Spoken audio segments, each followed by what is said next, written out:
الحمد لله رب العالمين والصلاة والسلام على رسوله الكريم أما بعد فأعوذ بالله من الشيطان الرجيم بسم الله الرحمن الرحيم إنما الحياة الدنيا لعب ولهو وَإِن تُؤْمِنُوا وَتَتَّقُوا يُؤْتِكُمْ أُجُورَكُمْ وَلَا يَسْأَلْكُمْ أَمْوَالَكُمْ إِن يَسْأَلْكُمُوهَا فَيُحْفِكُمْ تَبْخَلُوا وَيُخْرِجْ أَضْغَانَكُمْ ها أنتم هؤلاء تدعون لتنفقوا في سبيل الله فمنكم من يبخل ومن يبخل فإنما يبخل عن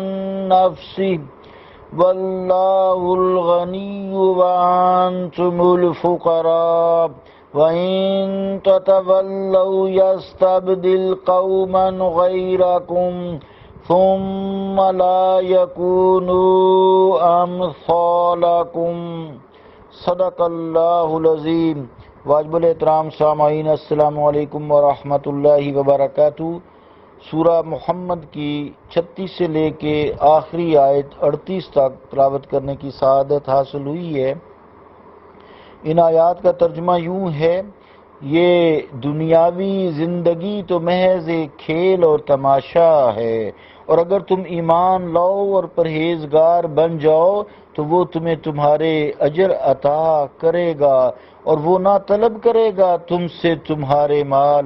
اگر وہ طلب کرے تم سے تمہارے مال اور اس پر اصرار کرے تو تم بخل کرنے لگو، اور یوں ظاہر کر دے گا تمہاری ناگواریوں کو۔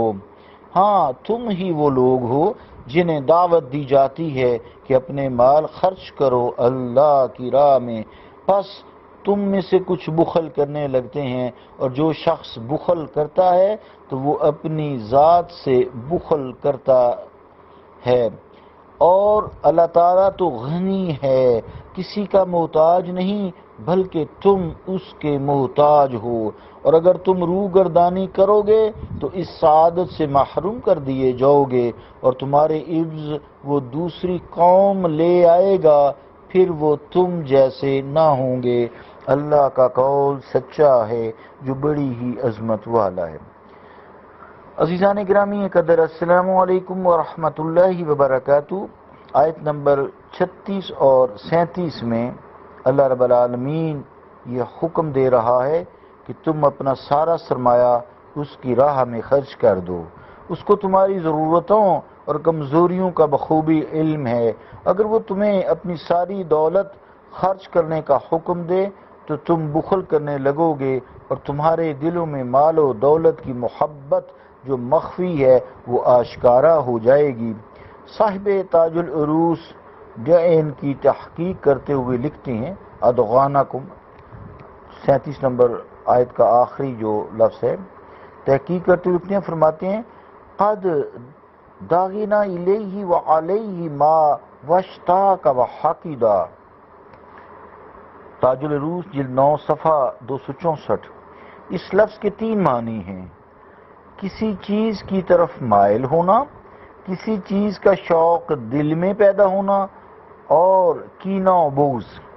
اس آیت میں روح سخن اگر منافقین کی طرف ہو تو پھر اس کا معنی یہ ہوگا کہ تمہارے دلوں میں اسلام کے بارے میں جو بغض و عناد ہے جسے تم بڑی مہارت سے چھپائے ہوئے ہو وہ ظاہر ہو جائے گا۔ لیکن اگر اس سے مراد اہل ایمان ہوں تو پھر اس سے مراد دولت کی محبت ہوگی، کیونکہ ہر شخص صدیق اکبر رضی اللہ تعالیٰ عنہ نہیں ہے۔ وہ نہیں ہوا کرتا صدیق اکبر رضی اللہ تعالیٰ عنہ کہ اپنے محبوب کریم کے اشارہ ابرو پر اپنے گھر کا سارا اثاثہ اٹھا کر لے آئے اور آپ کے قدموں میں ڈھیر کر دیا۔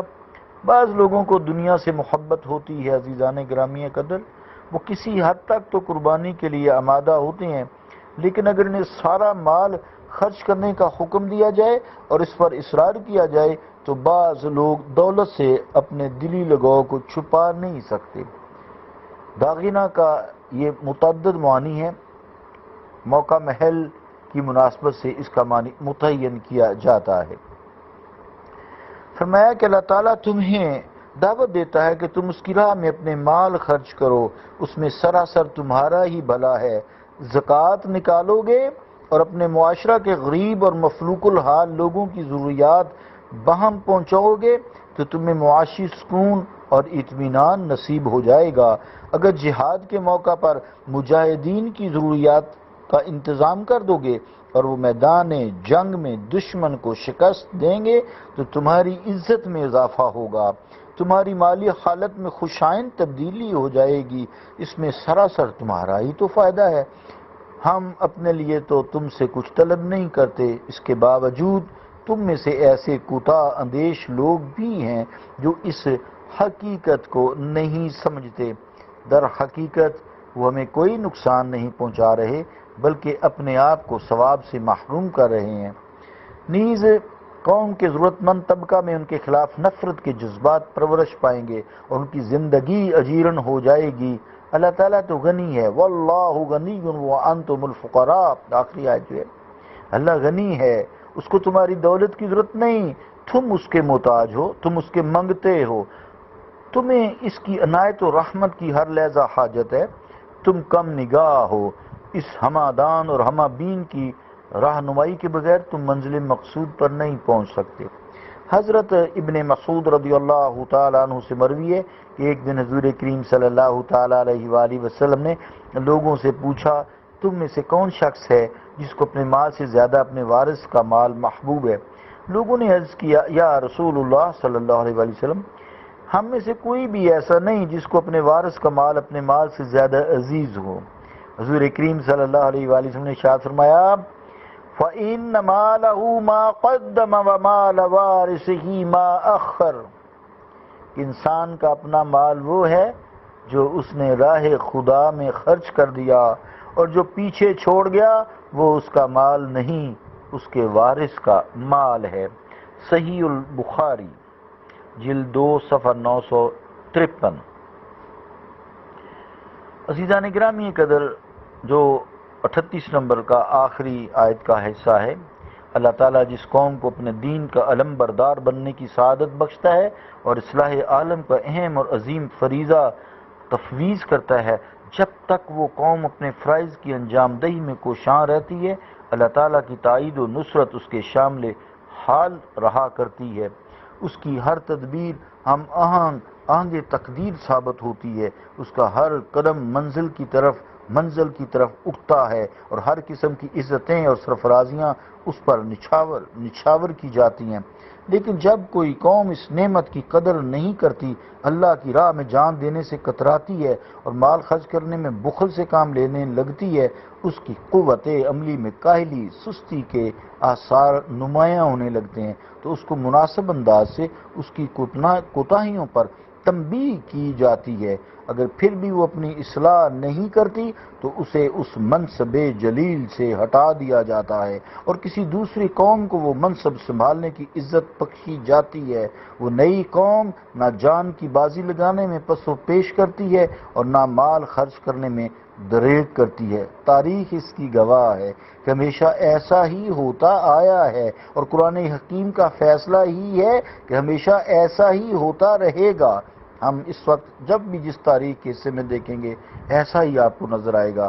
جو قومیں بلکہ جو افراد اس منصب پر فائز ہیں، انہیں اپنے اس منصب کی نازک ذمہ داریوں کا پورا احساس ہونا چاہیے اور انہیں ہر لحظہ چوکس رہنا چاہیے کہ ادائے فرض میں ان سے کوئی کوتاہی سرزد نہ ہونے پائے۔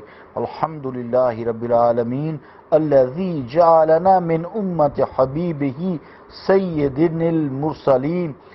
المرسلین ومن حملات کتابہ القرآن العظیم۔ اللہم صلی علیہ وعلی آلہ واصحابہ وبارک وسلم۔ نسألک التوفیق لنقتفی آثار سلفنا الصالحین الذین بذلوا ارواحهم واموالهم وتضحوا بكل ما يملكون من قوة وعلم ونباهة فكر لتكون كلمة الله هي العليا وكلمة الذين كفروا السفلى لا حول ولا قوة إلا بالله العلي العظيم.